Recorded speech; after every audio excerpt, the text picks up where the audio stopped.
Now there were some present at the same time who told him about the Galileans, whose blood Pilate had mixed with their sacrifices.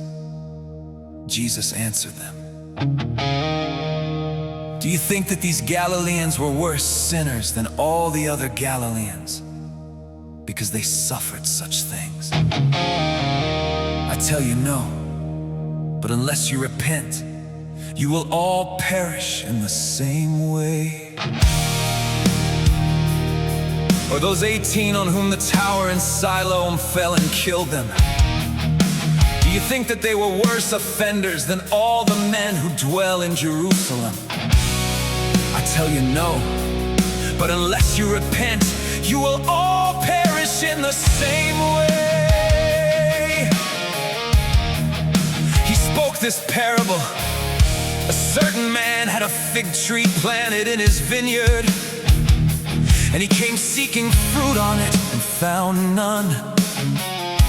He said to the vine dresser, "Behold, these 3 years I have come looking for fruit on this fig tree and found none. Cut it down. Why does it waste the soil?" He answered, "Lord, leave it alone this year also, until I dig around it and fertilize it. If it bears fruit, fine. But if not, after that, you can cut it down." He spoke this parable. A certain man had a fig tree planted in his vineyard, and he came seeking fruit on it and found none. He said to the vine dresser, "Behold, these 3 years I have come looking for fruit on this fig tree and found none. Cut it down.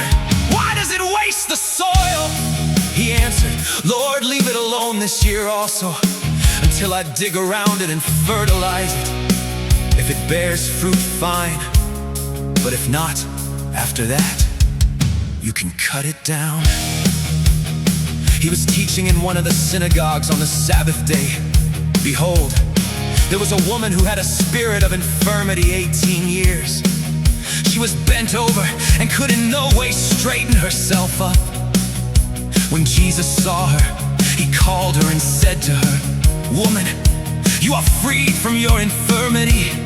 He laid his hands on her, and immediately she stood up straight and glorified God.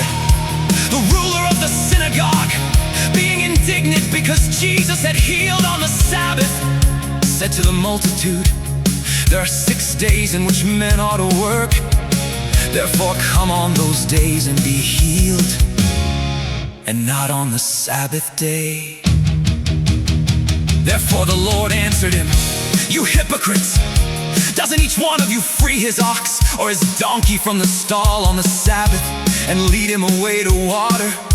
Ought not this woman, being a daughter of Abraham, whom Satan had bound 18 long years, be freed from this bondage on the Sabbath day?" As he said these things, all his adversaries were disappointed, and all the multitude rejoiced for all the glorious things that were done by him. He said, "What is God's kingdom like?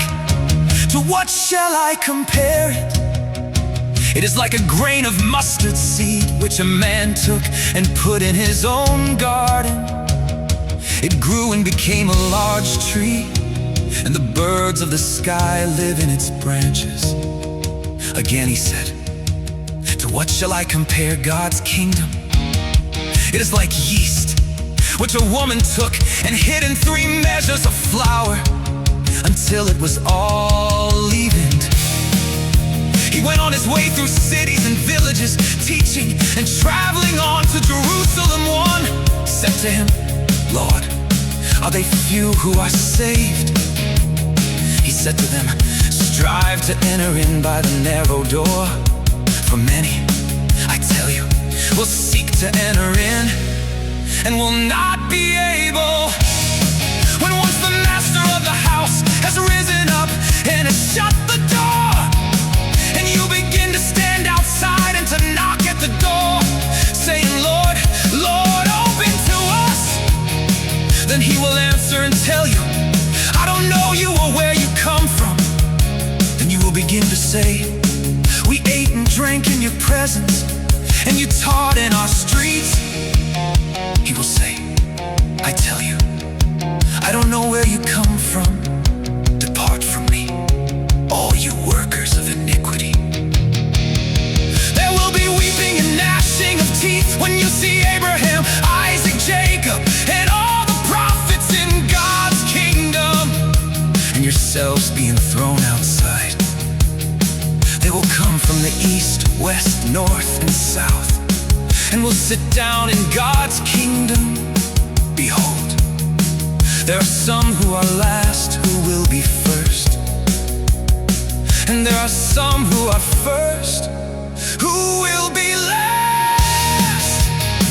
On that same day, some Pharisees came, saying to him, get out of here and go away, for Herod wants to kill you. He said to them, go and tell that fox, behold, I cast out demons and perform cures today and tomorrow, and the third day I complete my mission.